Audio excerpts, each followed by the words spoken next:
Tim Wood here on MVC Sports today. Very excited to be joined by one of the MVP vote winners of this winter season. It's Ben Davoli of Haverhill Wrestling. The Hillies off to a fast start. And Mr. Ben, first of all, pleasure to have you with us. I appreciate you taking some time. Thanks. I'm happy to be here. I'm glad for the opportunity. Awesome. So you guys are off to a fast start. Had some real big success at the tournaments. 3-1 outside of the tournaments. Tewksbury tonight. Yeah. Okay. Well, I appreciate you especially joining us on a match day. So you won at Ashland. You won the Sons of Italy tournament at Wilmington. You won the Whitman-Hanson tournament. Third at the epic Bossy tournament during the holidays. Where's this coming from? Where's all this success coming from? Well, I did a lot of off-season this summer, so I think that helped me kind of jump levels from last season a lot. Up at Smitty's Barn, where I train, there's a lot of great coaches and a lot of great guys who are helping me get better as I help them get better. So it's all feeds into each other. You have to have good partners in order to, get better yourself.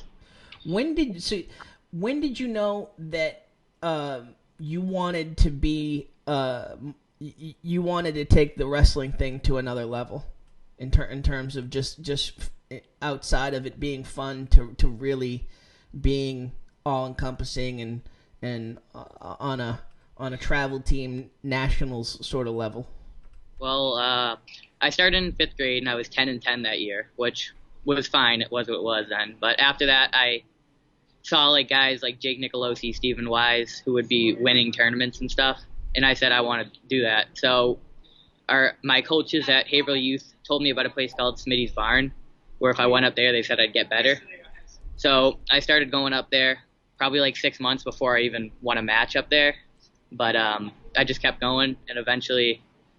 You kind of got to take your licks up there, don't you? Yeah, for sure. I still do sometimes. Second in the state last year as a freshman. Second at the Lowell Holidays at the Bossy last year. Yeah. Coaches, opposing coaches, they're blown away by your work ethic, blown away just by the any ceiling that anybody's had for you. You've kind of blown right through. Where does that come from, just in terms of that drive?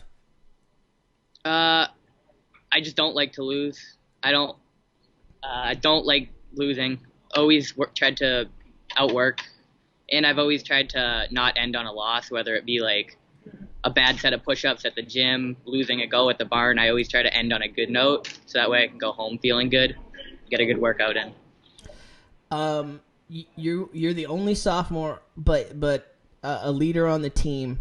Tell me in terms of just being a leader on this team, even as a sophomore, and just what that means to you in terms of being a leader here. Well, it's awesome that a lot of guys want to look if I don't want to say look up to, because I'm not a captain yet, but if I can help guys get where they want to get, that's awesome. We have we have great coaches in the room. We have a lot of coaches in the room, and we have great captains. So they really do a great job setting the pace, and I just try to keep up, lead by example and work hard. All right, so you don't have the Army crew cut. You kind of have that every guy look to you. Take off the Haverhill wrestling jacket. I'm not sure if I would know if you're a wrestler, and that's a compliment to you, quite honestly. When you get was Coach kind of laughing at that, or? Yeah. It's very accurate. It's very accurate. I get that a lot from when I meet people. They always say, "You're a wrestler." When I tell them, they expect some big burly 200-pound kid with you should be in band. That's that's the stupid stereotype of it all. The 10-year ago stereotype of it. Yeah, wrestling is, we were saying this before. Wrestling is, you kind of have this like heavyweight, the 170 Travis Manic build, but or Stephen Weiss. In terms of wrestling being smaller, what is the difference to you in terms of what is the challenge or what is the difference in terms of wrestling in lower weight classes? Well, to start, guys are just so much faster. Like their leg attacks are faster. The getting up on bottom, everyone's just so much faster. So I have to try to match that speed. Also, I feel like at some weight classes there can be more technique involved because like I feel like a lot of small guys can just put their bodies in positions that like a 285 wouldn't necessarily be able to get in. So I feel there's a lot of technique and a lot of speed. When did you first realize you wanted to wrestle? Probably, I always liked wrestling around, like just playing around wrestling, but I don't think I really wanted to be on a wrestling team until I had already started in 5th grade. My dad, like I told you earlier, my dad had a deal with me. I would try it for a month. If I didn't like it, I could quit. It'd all be fine. I went. We were jogging around for the first 5 minutes, and I had a big stupid grin on my face because I loved it, and here we are. Now, after that first month, was there any reneging on the deal from your dad at all, or was he just all in once you were all in? He was all in once I was all in, but honestly, there was nothing to renege about. I was completely happy where I was. That's awesome. We're talking to Ben Davoli from Haverhill Wrestling here on MVC Sports today. Ben, in terms of your growth as a wrestler, what do you attribute this constant growth to in terms of just your skills, your record even? Well, my coaches have always been good with really working with me. After every loss, I send them the video. They dissect the match, get back to me with what I got to work on. But also, at Smitty's Barn, Zach Bridson, I would do private lessons with him. So I started that September going into my 6th grade year, so my 2nd year wrestling. That was after going 10-10 the first year. The first tournament of 2nd year, I won it just because it just got me up so much levels.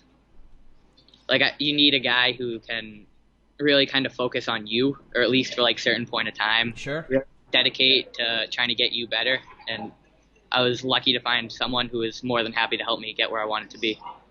Now you've done some travel wrestling. You've done some. You've gone to national down Virginia Beach again, kind of one of the meccas.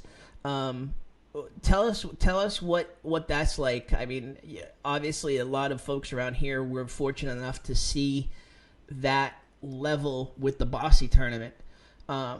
And even in the New England Championships, but I mean, you're talking on a national level down in Virginia Beach. Tell us what it's like to get that level of competition. It's crazy. I just remember walking in and I saw 40 mats set up. The most I'd ever seen before was 8, and that was at Holiday. So I'm like, okay, there's gonna be a lot of people here. I saw the bracket; it was like 160 kids. Yeah. Seeing some names like nationally ranked kids. So the first time I went down the individual tournament, I won my first match, but then I lost the next 2, and I really wasn't happy with my performance down there. Felt like I let myself down. So worked extra hard to try to come back for the duels where I had a better showing. I mean, it sounds like pretty much right out of like a sports script, like the walking into the arena, like Hoosiers walking into the big gym or just. How do you control those, whether it's there, whether it's Bossy's, whether it's just any duel? How do you control the nerves? How do you get past, like, if it's a ranked guy that's beating you or that you kind of looked up to? How do you get past those nerves and just zone in? Well, I do the same thing before every single match. I try to treat them all the same, whether it's the worst guy in the state or the best guy in the state. My teammates actually like make fun of me, saying I'm a psycho because like I pace around for like 20 minutes before a match. Like myself psyched up. But I do that before every match, no matter who it is, and that's how I know how to do it. That's all I know how to. Don't look in his eyes, man. Don't look in his eyes. So you get in beast mode, huh? Yeah. In terms of the team, tell me about the team. You know, it's wrestling to me is fascinating in that there's so much individuality in the tournaments, but the duels, the strategy of it all, and there's an incredible camaraderie to it as well. Tell me just about how you fit into the team and what you see from the team this year. Well, I'm just trying to do what's be the best 113 possible for the team, but we have an awesome team. We have a great culture. Everybody gets along with everybody. Everyone's working hard, trying to get better. Everyone has the same goals for the team. We wanted, like last year we said 21-0. We wanted to try to repeat that this year. Obviously, we had a road bump so now we're just going for the next best thing, which is 20-1. Everyone, I feel, has a good tunnel vision.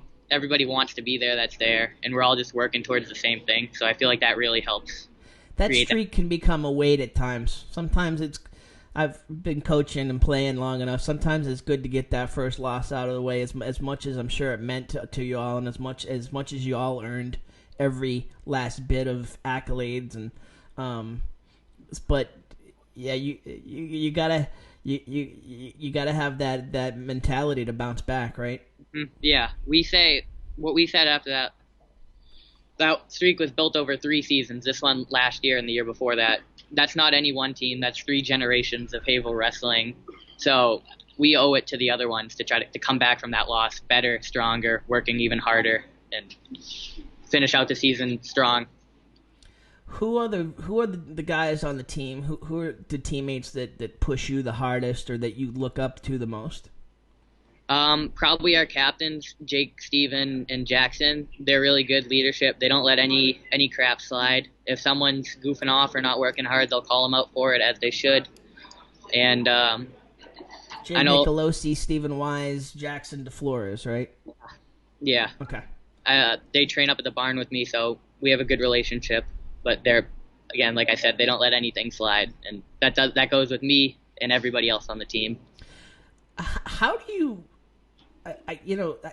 I always find this interesting in terms of guys that do travel teams, and that there's and especially in wrestling, there's such a camaraderie at the barn. That's a whole other team and whole other brotherhood up there. How do you separate that when then you guys are competing for your school?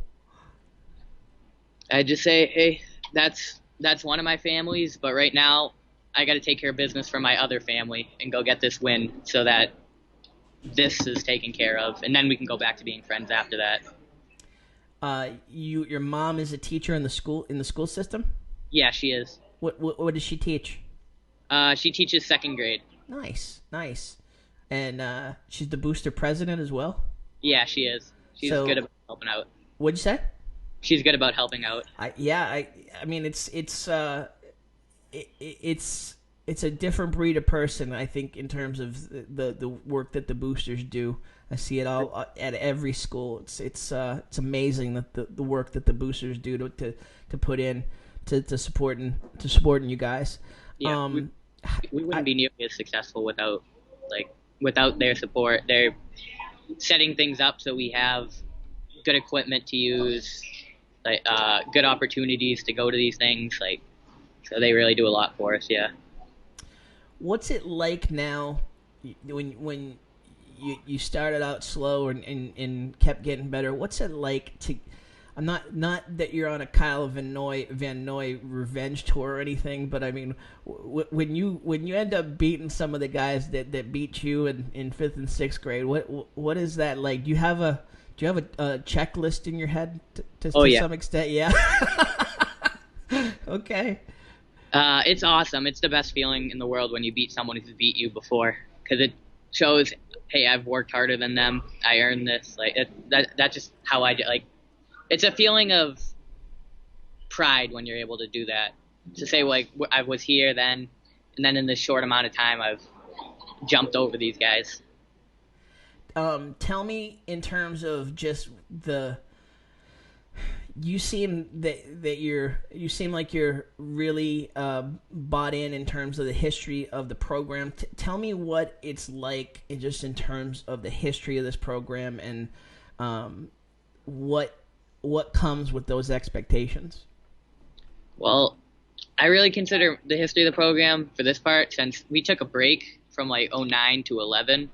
So I just have been looking at since Coach Lawler took over, but all the great guys that he's coached and that have came in through then. He's okay, huh? He's a pretty good coach. He's all right. Not just because he's standing right. Is he still standing right next to you? Or? Yeah. Okay. He's okay. I just look at all the great guys who have come and passed through, and the alumni who come back to still help out, and I want to try to accomplish some of the things they've accomplished.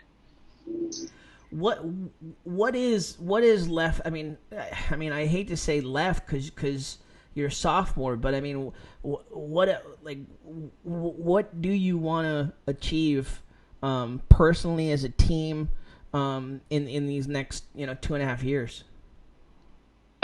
Personally, I'm trying to beat those guys who've beat me before. That's really the thing. If I knocked off everybody on the list, then I would be able to graduate happy. How much longer is the list at this point? You don't need to name names, but it's about 6 or 7 kids. Okay, all right. So that just means a little bit more work, right? A lot more work, yeah. How about on the team level? What do you guys?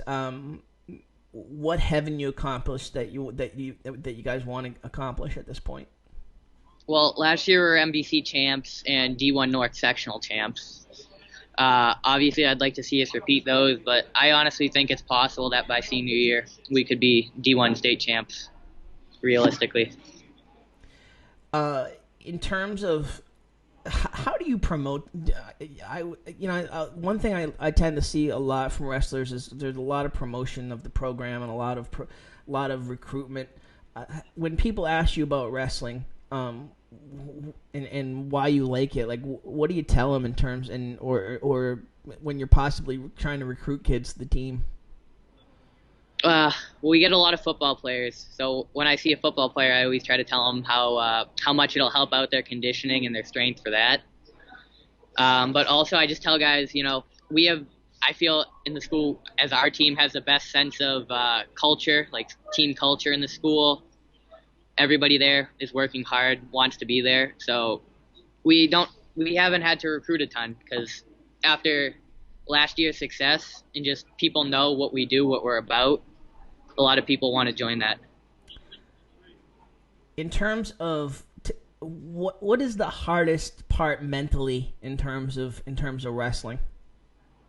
The hardest part mentally is when you feel like you've given it all you have and you have to push yourself a little bit further.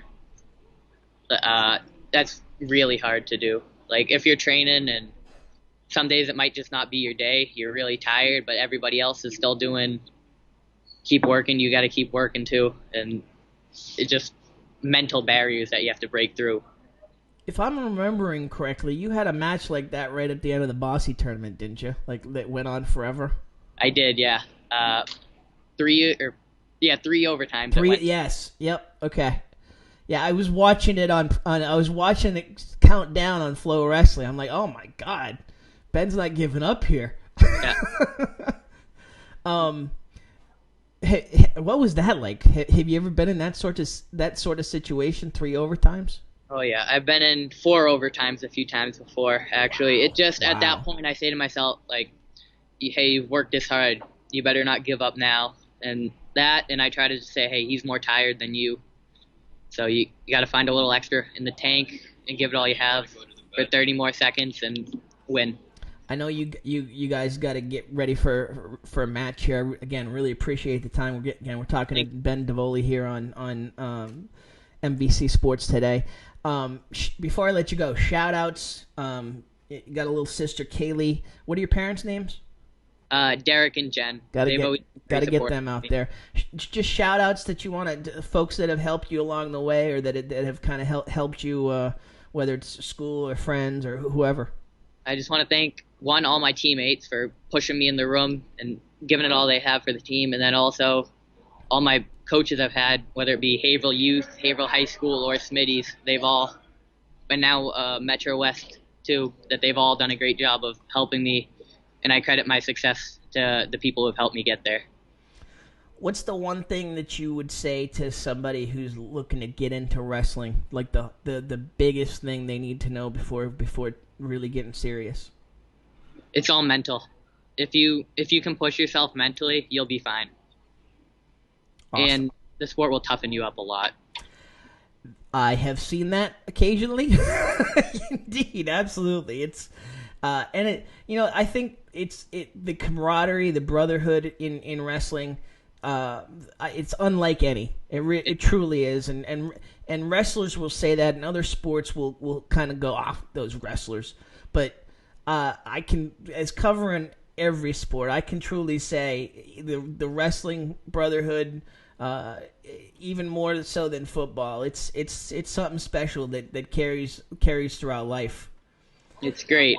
We got 40 kids on the team. Any one of them, you see in the hallways, and everybody's high-fiving, saying hi. Everybody knows everybody's name. Like, it is truly like a different culture. It's like being a part of something in the school, like that's separate when you're not on the mats. Like, just knowing that you have that group of guys you can always turn to if you need them for something. Do you at all kind of feel like the Hulk, just in terms of the you got this Bruce Banner look about you, but then you kind of get on the mat and hold the whole different demeanor? I mean, do you psych people out? Yeah, probably not now. They know of you now, but has there been a time where you just kind of use that to your advantage, like they underestimate you? I think for sure. I think sometimes I get a goofy look from a kid who might look more like a wrestler than me, but then if I can go out on the mat, score the first two, then they give me a different look. So yeah, a scared, like, uh-oh, yeah, I gotta recover here quick.